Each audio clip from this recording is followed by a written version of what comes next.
Wait, you're breaking up with me? This is the worst day of my life. I don't know what I did wrong. Is it my hair? Oh my god, it's my shelves. I knew it was my shelves. Don't look at it. It's so gross. That's why you're breaking up with me. It's because of my shelves. In today's video, we're going to be talking about something known as bookshelf wealth. I had no idea that this is something that we glorified, literal shelves, but here we are, and we're going to talk about it. I first heard about bookshelf wealth on my Instagram feed because I follow the New York Times, and I saw this lovely little post right here that said bookshelf wealth, and naturally I was like, what is that? And I looked it up. When I Googled it, I found out that, lo and behold, it's a TikTok trend. I feel like everything comes from TikTok now. But anyway, it's like this new thing that's been happening. It's a vibe. It's an aesthetic. It's an aspiration. And when I was trying to look up what is bookshelf, because I've been seeing, like, I saw a lot of stuff about it, but I'm like, what is it though? Like, I can take a guess, like I can assume, but I want to know, like, how are people describing it? And I got a lot of really fluffy descriptions. Bookshelf wealth celebrates personalized, homey, and thoughtfully designed spaces filled with beloved pieces collected over time, especially your favorite literature. A curated selection of shelved things, not necessarily books, that are meaningful to you. Bookshelf wealth is about authenticity and not so much about styling to create a specific look. It's not about styling. Are you kidding me? Everything in it is an aesthetic. Cottage core, grandpa core. There's so many cores. Please, everything's an aesthetic. But I think my favorite description came from a TikTok user who very succinctly said, it means you have built-ins. And I'm like, oh, yep, got it. That makes sense. That is a common thread in all of this. They all have built-ins. So there's this TikTok that was linked in the New York Times article that I clicked on, and I thought we could watch it together. I've never seen it before, but I'm very curious to learn more about what bookshelf wealth is. I've recently been seeing a lot of videos on bookshelf wealth. Let's talk about what that is and how to achieve this look. Bookshelf wealth is a whole home vibe. What separates this from other design styles is that these homes look cozy and lived in. So obviously there's books, but the difference is that these aren't display books. These are books that have actually been curated and read. Art is of the utmost importance, but it's not displayed traditionally. It's hung in front of bookcases, displayed on the floor, literally overlapping each other, definitely not hung in a straight line, and is fully disregarding the bounds of the wall molding. In these home, historic elements are preserved, whether that means keeping your stained glass windows, embracing traditional wood molding, and of course just keeping the character of the home. Bookshelf wealth has a major emphasis on cozy seating areas, especially niches below a window, like this, or this, or this. The mixing of patterns and colors is not only accepted, but it's a must. There should be pattern in the form of wallpaper, pattern and color incorporated into stair runners, and of course in furniture. Library ladders, task lighting, and displaying collected items is all you need. Wow. Learn something new every day. I feel like that was just my Pinterest board in like 2015. It looks like this particular TikTok video attracted a lot of pessimistic opinions that this particular New York Times article that I saw listed. The day I cultivate books instead of buying what I like to read is the day I'll know I've truly failed as a human. Brianna Newton, who is a legal coordinator in Princeton, New Jersey, said that she worried trends like bookshelf wealth encourage overconsumption, which I do think is a really good point. Who does it benefit to constantly have to name and qualify and attach wealth to any kind of style or home decor aesthetic? I feel like this kind of goes back to what I said in the very beginning, sort of jokingly, but it's like everything is an aesthetic. Hold on. One description even said bookshelf wealth is about authenticity and not so much about styling to create a specific look. Please. It is an aesthetic. It very much is. And I definitely get the wealth part after watching that video. Like, you have to have bags to have those kinds of bookshelves. So it seems like the point of bookshelf wealth is that people like the hominess that maybe bookshelves in particular bring to a particular home, to a room, and they maybe don't want to commodify that for the sake of digital relevancy. Miss Chirato Leist, apologies if I mispronounced that, is a lifestyle content creator in Madison, Wisconsin. Shout out to Wisconsin. They're a neighbor. I'm in the Chicago area. They're like, just right over the border, so shout out to Wisconsin. She described the idea of layering, that is slowly acquiring pieces and building up to a finished look, rather than trying to buy a bunch of things all at once in an effort to chase a trend. I feel like this is very much how I operate. I travel a lot. I've traveled a lot since my early 20s, and I aspire to have the kind of home or living area where everything has a story to it, because trends come and go so quickly, but having a personal style is so much more solid, consistent. You just kind of lean into your you-ness a little bit. So for me, like anytime I go traveling or I'm wandering around somewhere and I buy a piece that I like, I can say, oh, I got that piece from this place when I was over here. Funny story, actually, the guy who sold me the piece, da da da da da. Like, I have to agree with the comments. I don't love that we're doing this for the sake of doing it because it's a trend. If people have these kinds of bookshelves and that's naturally a part of their own personal aesthetic and their home and the way that they like to decorate their area, like, more power to them. But I feel like it's sort of silly that bookshelves is something that we have to aspire to now. This is a really good lead-in to the question of, does this enable an overconsumption of books? And BookTok, I would say, has really, really contributed to this. And I'm not trying to take a bad turn here, okay? I'm not trying to like bash BookTok. BookTok is responsible for showcasing and promoting and skyrocketing a lot of debut authors, a lot of self-published authors. Colleen Hoover she's probably the best example of what can come out of BookTok. So I'm definitely not knocking the power of it, but I am saying that I do feel like it does encourage an overconsumption of books, because for creators to keep the content fresh in a competitive environment, there always has to be more.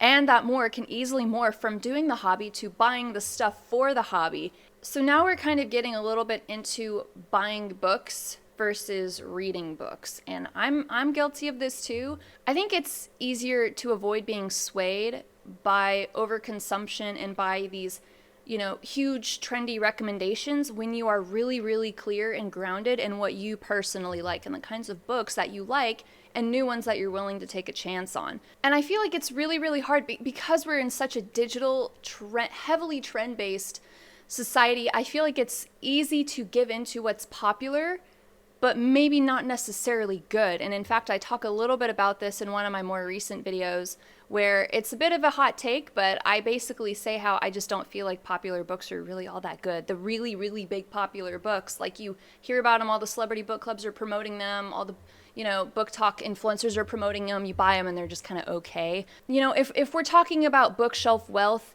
as a display of your authentic living, then I feel like it only makes sense to talk about that in the context of the books that those shelves hold as well.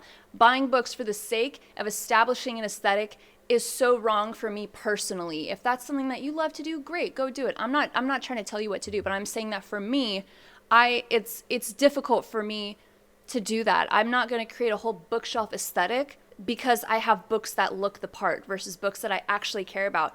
This shelf on my wall back here is a really great example. In fact, I'm going to turn the camera a little bit so that you can see. Everything back here, these are all my favorite books. And I put up that bookshelf with my very own two hands, so that's kind of a proud moment. But if I try to step out of the camera here, you can see what some of my favorite books are. And a lot of them are nonfiction. These are books that I grew to love on my own. These are books that were recommended to me. These are books that were given to me. These were books that I revisited after a reading hiatus because, I'm not someone who reads all the time as much as I love books. I have to take a break from them. I get into lulls. I get into dead spaces. And when I reemerge, sometimes I find a new favorite book. The thing is, books are going to keep getting more expensive because of the rising costs of paper and shipping. A hardcover book can easily be $28 now versus maybe $24 or $25 from a few years ago. So it can become an expensive pastime to simply collect books. If you want to collect something, collect paintings, because at least those accrue value over time.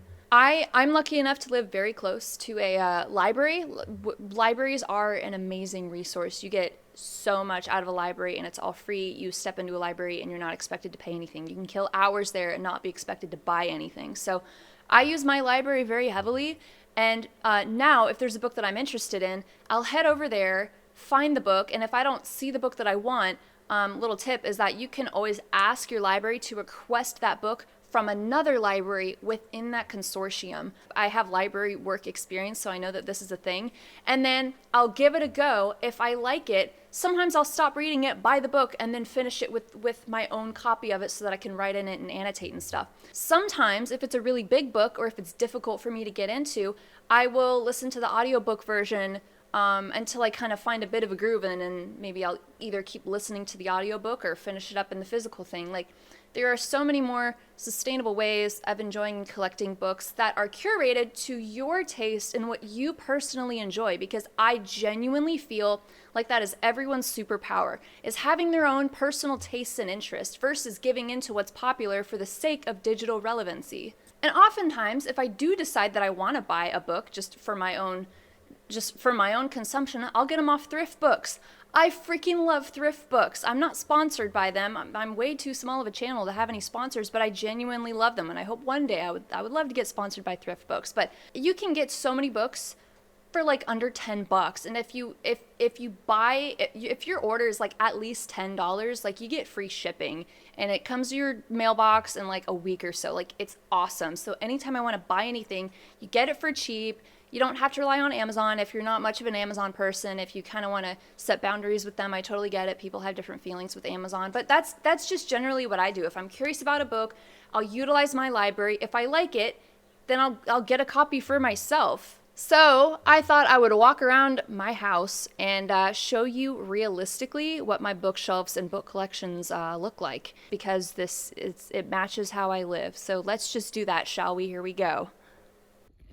All right, here we are. This is my setup. It's nothing glamorous, I can promise you, but this is what it looks like. And right behind me is the bookshelf that I showed you. These are all of my favorite books. We have, of course, Amor Towles' Rules of Civility, couple classics. I really genuinely enjoyed Educated. That's my book. It took freaking forever, so it deserves a spot. Here's another smaller one that's right behind me. Usually you don't see this one because my head is blocking it. When I'm at my desk, it's a mess. There's really no rhyme or reason to those ones. And then if we turn here, ideally, yes, this is where I would have my built-ins. I would be very, very pleased to make my own built-ins, because at least if I did that, there would be a story to it. I could say that I made it with my own two hands, but that costs money, and I don't really have much of that right now. So that's on the back burner. And then over here down the hall, we have the guest room, and we have a couple bookshelves. Here we have Sarah J. Maas. I got in on that trend. Some of these ones. These are just books that I've either read. Actually, I read all of those. I read some of those, but a lot of these, this is all my writing stuff, but it's just kind of a mix of things that I've read and things that I haven't read.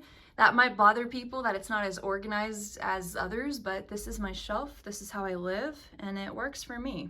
Oh, look at that. We got more shelves. There's my book over there. This other bookshelf, this was in my old apartment before this place. So this is what used to hold all of my books. A lot of these are books that I helped launch back when I was a book launcher. They're all nonfiction. Some amazing, amazing people are in these piles. A lot of books on this shelf were thrifted or bought secondhand.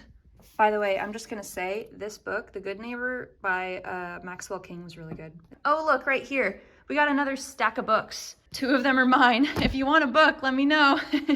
And now I'm going downstairs, and this is the part where things are a little bit more dispersed. Sometimes they end up in the kitchen.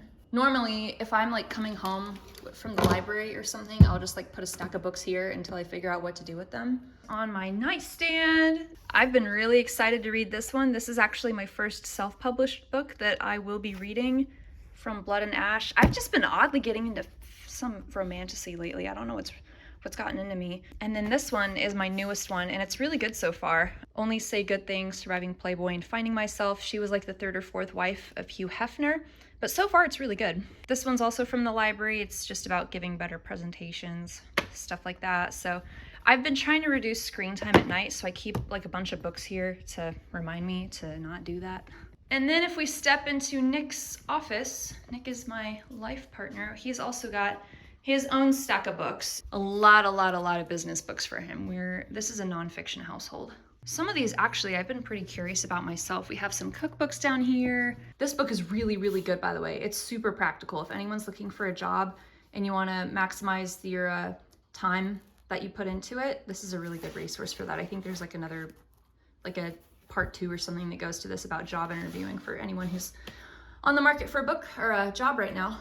Honestly, that's how we live. That's how I live in terms of how I organize my books. Maybe one day I'll have a great big bookshelf, but I don't, and that's okay. And the way that I organize my books is my business. If I want to share it, I can. If I don't want to, I don't have to. There's no pressure. So anyway, Lauren in the studio, back to you. So here are my final thoughts. If this is a trend, if bookshelf wealth is a trend, which if it's coming from TikTok, it most likely means that it is, it'll pass and then we'll be on to the next hottest thing, like the best, most aesthetically pleasing way to organize our underwear drawer or something like that. And there is a difference between fashion and style, or trends and style, and I'm pretty sure this is a quote from Ralph Lauren, but for the life of me, I can never find it anytime I want to give credit to it, but I'm pretty sure it's from him, and I love Ralph Lauren. Fashion is very fast-paced. It's very trend-based. It has a very quick turnover. Style is a lot more timeless. I feel like personally it has more life and personality to it. It's authentic. It's representative of you. And I think it's worth exploring genuinely what it is that you like and organizing that or displaying that however the heck you want. If you want to play around with bookshelf wealth, absolutely go for it. Have a fun time doing that. I think it's fun to dress up your bookshelves, but I don't think it's worth making people feel bad or enabling the whole comparison game just because you don't have built-ins. I don't have built-ins. I would very much like to. It is an aspiration for me, but I'm not going to lament over it because I have more important things to do with my life, myself, and my books.